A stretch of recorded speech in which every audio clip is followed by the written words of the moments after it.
हर गांव के पास एक कहानी होती है, कोई ऐसी जो लोग जुबान पर नहीं लाते, लेकिन रात के सन्नाटों में वो कहानी खुद ब खुद बाहर आ जाती है।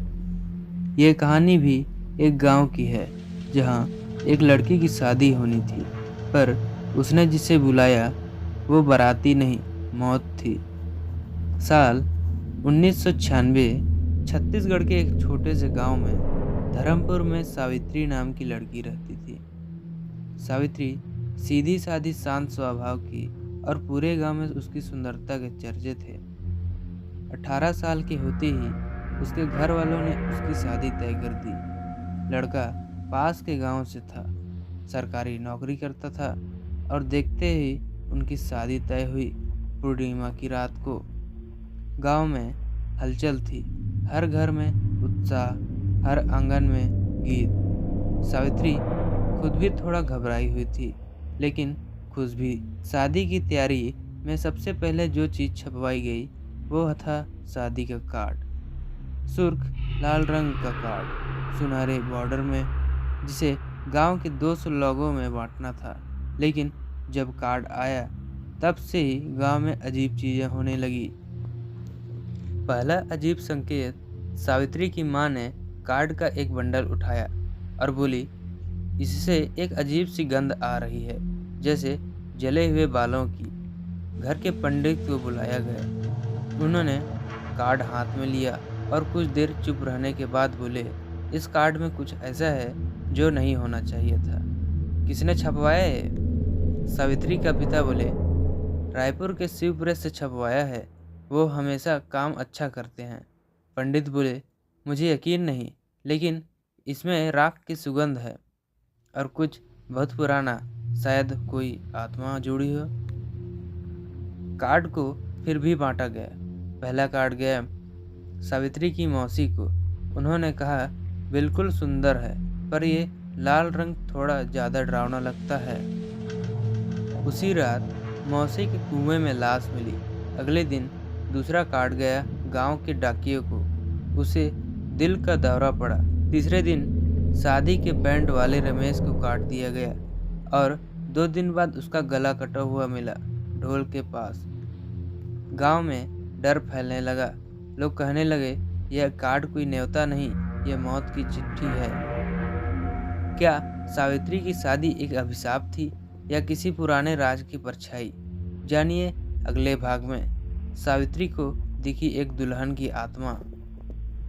कभी कभी हम जिस चीज़ को सबसे शुभ मानते हैं, वही चीज़ मौत का रास्ता बन जाती है। सावित्री की शादी का कार्ड अब एक शादी का कार्ड नहीं, बल्कि लाशें बिछाने वाली कार्ड है। लेकिन ये सब शुरुआत थी, असली डर अब आने वाला था। मौसी की मौत, डाकिये की हार्ट अटैक और बैंड वाले रमेश की हत्या। गांव अब सहमा हुआ था। सावित्री का परिवार भी डर गया था, लेकिन उन्होंने सब बातों को संयोग मान लिया। शादी की तारीख पास आ रही थी। सावित्री की माँ ने कहा, किसी को मत बताओ ये सब, नहीं तो लोग कहेंगे लड़की अशुभ है। पर उस रात सावित्री को पहला सपना आया। सावित्री खुद को एक अंधेरे कमरे में देखती है। कमरों के चारों ओर लाल रंग के शादी कार्ड बिखरे पड़े थे और बीच में एक लड़की खून से सनी हुई दुल्हन की ड्रेस में खड़ी है। उसका चेहरा जला हुआ है और आंखें सीधी सावित्री को घूर रही हैं। मेरे कार्ड से कोई शादी नहीं कर सकता, ये खून से लिखा है, खून से। और तभी कार्ड हवा में उड़ने लगते हैं और सावित्री की गर्दन कसने लगती है। सावित्री चीखती है और जाग जाती है, पसीने पसीने हो जाती है। अगले दिन सावित्री चुपचाप बैठी थी और वो सपना नहीं भूलती। पंडित को फुर बुलाया जाता है। पंडित कहता है, शादी मत करो इस कार्ड से, कोई पुरानी आत्मा जुड़ी है। सावित्री के पिता गुस्से में बोलते हैं, कोई भूत वूत नहीं होता, कार्ड बदलवाने में समय लगेगा, शादी तय है। पंडित चुपचाप बस एक बात बोलता है, इस कार्ड से जिसने भी शादी की कोशिश की है, आज तक किसी की सुहागरात नहीं हुई है। सावित्री फिर उसी रात उठती है। इस बार सपने में नहीं, असल में उसे आवाज़ आती है, सावित्री सावित्री, मेरी शादी भी हुई थी इसी कार्ड से। सावित्री खिड़की के पास जाती है और देखती है उसके आंगन में एक जलती हुई दुल्हन की परछाई घूम रही है। हाथ में वही लाल कार्ड है और वो जल रहा है। अब सवाल ये है, ये आत्मा कौन है? क्या सावित्री उसका अगला शिकार है, या क्या यह सब किसी पुराने गुनाह का बदला? जानिए अगले भाग में। जब घर की दीवारों ने बोलना शुरू किया, कुछ घर चुप नहीं रहते। वो बोलते हैं, फुसफुसाते हैं और उनकी दीवारों में छिपे होते हैं गुनाह के निशान। सावित्री के सपनों में अब दुल्हन की आत्मा आती थी, पर अब जो जागते हुए भी दिखने लगी थी। जिस रात सावित्री ने आंगन में जलती हुई दुल्हन की परछाई देखी, उसके बाद पूरे घर का माहौल बदल गया। कमरे की घड़ी रात के 3 बजे अपने आप बज उठती। दीवारों पर छपे लाल कार्ड की छाया दिखती, जैसे किसी ने दीवार पर खून से लिखा हो, मत करो मेरी शादी दोबारा। सावित्री की छोटी बहन रेखा स्कूल से आई। उसने दीवार की ओर इशारा कर कहा, दीदी, ये आंटी कौन है जो दीवार पर देखती हैं रहती हैं? सावित्री डर गई, पर रेखा ने बताया वो दुल्हन की तरह दिखती है, पर उसका चेहरा नहीं है, बस खाली काला धुआं है। सावित्री ने डर कर दीवार छुई और तभी उसे लगा जैसे दीवार के अंदर किसी ने उसका हाथ पकड़ लिया और वो चीखी।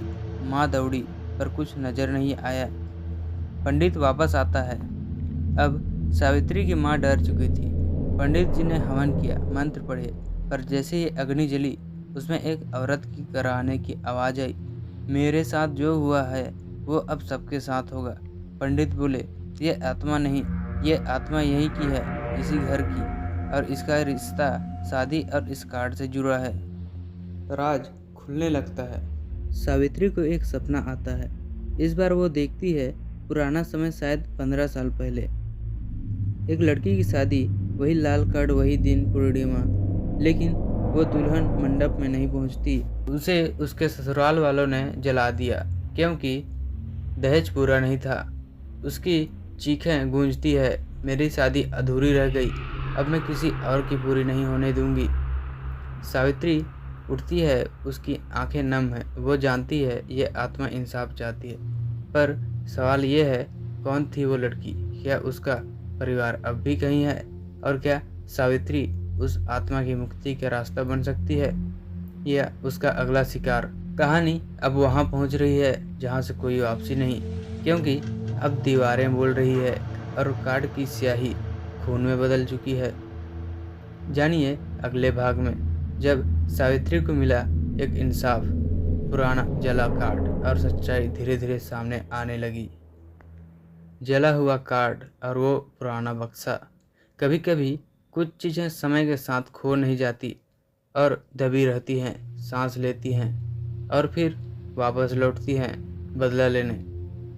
सावित्री को अब उस आत्मा की परछाई ही नहीं, उसकी सच्चाई भी दिखाई देने लगी थी।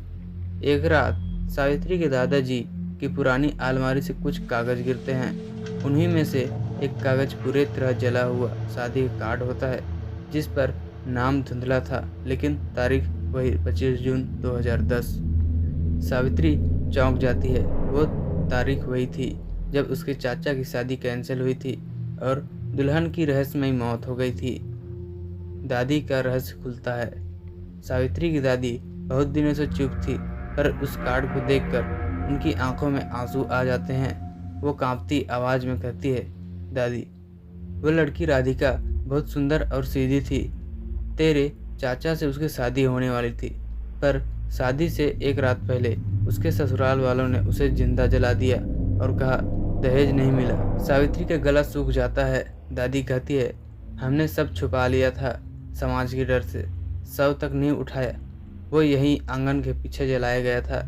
उसी रात सावित्री को आंगन के पीछे से एक मिट्टी कुछ चमकता हुआ दिखता है। वो खुदाई करती है और उसे एक लोहा जड़ा हुआ पुराना बक्सा मिलता है। बक्सा खुलते ही एक ठंडी हवा का झोंका निकलता है और सावित्री को फिर सुनाई देती है वही आवाज, अब तुम जान चुकी हो, अब मेरी अधूरी कहानी पूरी करो। बक्से में होता है राधिका की आधी जली हुई फोटो, लाल चूड़ियाँ और वही कार्ड। सावित्री की आंखों के सामने राधिका का चेहरा साफ दिखता है। अब सावित्री समझती है राधिका की आत्मा इसलिए गुस्से में है क्योंकि उसके अपने परिवार ने ही न्याय नहीं मांगा। वो नहीं चाहती कि किसी और लड़की की ज़िंदगी यूं ही अधूरी रह जाए। लेकिन अब सावित्री को एक और डर है। राधिका की आत्मा उसे इस्तेमाल करके बदला लेने वाली है। सावित्री अपनी माँ से कहती है, माँ मुझे शादी नहीं करनी। माँ चौंकती है, क्यों? सावित्री रोती है, क्योंकि अब मैं सिर्फ दुल्हन नहीं हूँ, मैं अब राधिका की कहानी बन गई हूँ। और तभी घर की सभी दीवारों पर एक साथ लिखा दिखता है, शादी से पहले की मौत आएगी। अब सवाल ये नहीं कि कौन मरेगा, सवाल यह है राधिका की आत्मा किसे छोड़ेगी और क्या सावित्री उसे मुक्त कर पाएगी। जानिए अगले भाग में। हर एक कहानी का अंत होता है, लेकिन कभी कभी अंत भी हमें नई शुरुआत की ओर ले जाती है। राधिका की आत्मा ने अपना बदला लिया था, अब उसकी कहानी का आखिरी कदम आ चुका था, लेकिन इस बार वो सबको ख़त्म करना चाहती थी। 25 जून शादी का दिन था। सावित्री के परिवार ने सब कुछ तैयार किया था, लेकिन जैसे तैसे शादी का समय करीब आया, सावित्री डर चुका था। उसके दिल की धड़कन तेज हो गई थी, क्योंकि उसे पता था राधिका की आत्मा कभी शांत नहीं होगी जब तक कि उसकी कहानी पूरी ना हो। सावित्री ने अपनी माँ से कहा, माँ, मुझे कुछ ठीक नहीं लग रहा, हम इस शादी को रद्द कर देते हैं, अब नहीं हो सकता। लेकिन माँ ने उसे समझाया, देख बेटा, सब कुछ ठीक हो चुका है, तुम चिंता मत करो, यह शादी हमारी इज्जत का सवाल है। शादी का मंडप सज चुका था, पर अचानक ही आंगन में एक अजीब सी ठंडक आई। हवा का रुख बदल गया और उसी पल सावित्री को फिर से वही आवाज़ सुनाई दी, तुमने मुझे कभी न्याय नहीं दिया, अब तुम्हारी बारी। सावित्री घबराई, उसने कार्ड को देखा, वही पुराना जला हुआ कार्ड उसके हाथ से गिरते ही हवा में उड़ने लगा और फिर वही लाल धुआं उठने लगा। सावित्री ने इधर उधर देखा, हर जगह राधिका की जलती हुई तस्वीरें दिख रही थी। जब सब लोग मंडप में बैठे थे, सावित्री की नज़रें घबराई हुई थी। इसी बीच वह समझ चुकी थी कि राधिका के बदले की आग अब उसे भी नहीं छोड़ने वाली। अचानक शादी का पंडित रुक गया, उसके चेहरे पर भय था। उसे लगा उसने कोई खतरनाक गलती की है, शादी की प्रक्रिया बीच में ही रोक दी गई है। पंडित ने चिल्लाया, यह शादी नहीं हो सकती, यह आत्मा हमें तबाह करने आई है। अचानक मंडप की छांव में एक चुप्पी सी आवाज़ आई, राधिका, तुम्हारी आत्मा को चैन नहीं मिलेगा जब तक सावित्री के साथ यह आखिरी अंत ना हो।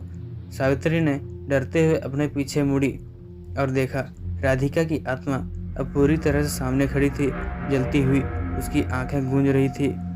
वह राधिका को निहारते हुए कहती है, तुम मेरे सामने खड़ी हो और मुझे डर नहीं रहा, अब मैं तुम्हें मुक्त करूंगी। सावित्री ने राधिका से एक समझौता किया, वो उसे अंतिम न्याय दिलवाने का वादा करती है। सावित्री ने पूरी कहानी सबको बताई और एक कदम और बढ़ते हुए राधिका की आत्मा को मुक्त किया। फिर एक चमत्कारी बात हुई, राधिका की आत्मा मुस्कुराई और उसकी जलती हुई आकृति अचानक शांत हो गई। वह हवा में गायब हो गई और उस रात सब कुछ शांत हो गया। शादी की तैयारियां खत्म हो गई, मंडप में सिर्फ राख रह गई। सावित्री ने अब वो कार्ड उस बक्से को नदी में बहा दिया जिसमें राधिका का दर्द और उसका बदला समाया था। अब सब कुछ ठीक हो गया था, पर राधिका की याद हमेशा उनके दिलों में रहेगी। कभी कभी कुछ घटनाएं हमें यह सिखाती है कि इंसाफ और सच कभी छुपाए नहीं जा सकते। राधिका की आत्मा को कभी शांत नहीं मिल सकती जब तक उसका दर्द और उसकी कहानी पूरी ना हो। तो क्या आपने कभी सोचा है आपके पास किसी आत्मा आपको घेर रही हो? यह कहानी खत्म हुई, लेकिन याद रखिए, जो चीज़ें हम अधूरी छोड़ते हैं वो हमेशा से हमारे पीछे आती है और कभी नहीं छोड़ती।